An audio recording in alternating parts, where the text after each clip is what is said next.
حمدي habeen hore waxaa la yahay roob aad u culus xamar ka dhacay shaadiyo oo mooto sii wada maaragtay wiilo guunaya shaadi waxaa dabaal waa aqaanaa iyadoo dhasaarka dabaal waa aqaanaa camal bajaajka noqo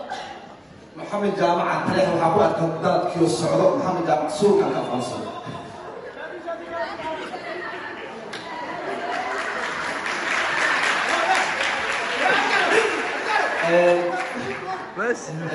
محمد جامعو هبين هو مركز سوق كاغا قصدادو بيو كسي ودان كور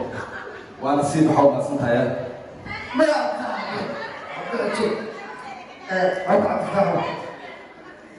حمد انت راح اسمه حمد بكير كاش حمد راح يتري عليك كم صوم كجرا قف كان الولد اللي وحا كسو بيشوارع وعليك ما فهم حتى هذا كم سوق ترتب أنا قلت لك كم سوق كسر كم سوق كسر بيتنا حتى محمد هاسكو قال لها لحن كيس معنا ولا نصم يدك انت ما لا كيس ولا نصم احمد وحاول ما ولا محفظ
channelkan waa salaamaya maanta horta maxamed jaamac youtube-kiisa maadaama aan hadda ka hadlayo oo kasoo dhex hadlayo oo nigu dhex joogo maanta youtube waxa uu duubanaya barnaamij yar because giftigan waxa uu sameeyay youtube inkasta oo qalqalacaya make-upkan waxa uu talagalay youtube so waa sameey waaye laakiin waa try gareey waana u sheegay anyway muhiimadda inta soo gala rabaa inaad ii sheego waxa waaye muhiimadda koowaad ninka la dhahay maxamed jaamac waxa waaye buurbuurinayo suuqta noqonayo macnaheedu ma taqaana adinka cunto badan siino sida subscribe-ka kale waa qootaawna ku qaraabtaya waxaas waa iga kaftan halkan waxa uga hambalyeynaya walaalkayga maadaama uu youtube-ka asagoo in yar ku jiro wadana cirka iyo samada aageyseen adinka le waayna aad baa idinku mahad celinaya ana idin mahad celinaya maxamed ka soko because maxamed waa walaalkayga waa saaxiibkayga waa fanaankayga waa wiil Soomaaliyeed ma fahanti adinkana sidoo kaleeto so marka maadaama aan maanta garab gasheen oo xayisiiski oo helay oo waxaan ku ri loo ogolaaday adinka dartiina waay ma fahanteen anaga dhan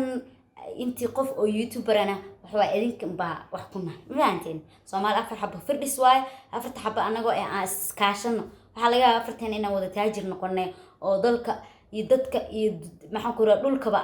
maxaan ku dhahay meel iska saarna dadka kale oo gaajada nigdhigoyo anyway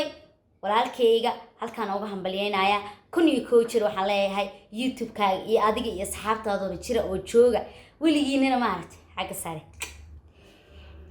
midda kaleeto waxaan rabaa subscribe kaliya maahan subscribe-ka haddii qof intaa u saartay aad tiraa marka wax soo dhig iska daawo waqtigaaga si 5 daqiiqo ama 10 daqiiqo le waaye fahanteen haye walaalkay midda kaleeto markasta wuxuu jecel yahay inuu ii mahad celiyo laakiin waxaan iska mudanahay maaha waxa waaye mahadda horta Allah mar walba iskale walaalkaaga hadduu wax kugu tarana waa loo mahad celiyaa wax xun ma aha laakiin waa igama mudni baraada kaama mudni ma li jiray marka asxaabay waa idin baryayaa maxamed heer sare ha la gaarsiiyo Soomaaliya ha noolaato peace and love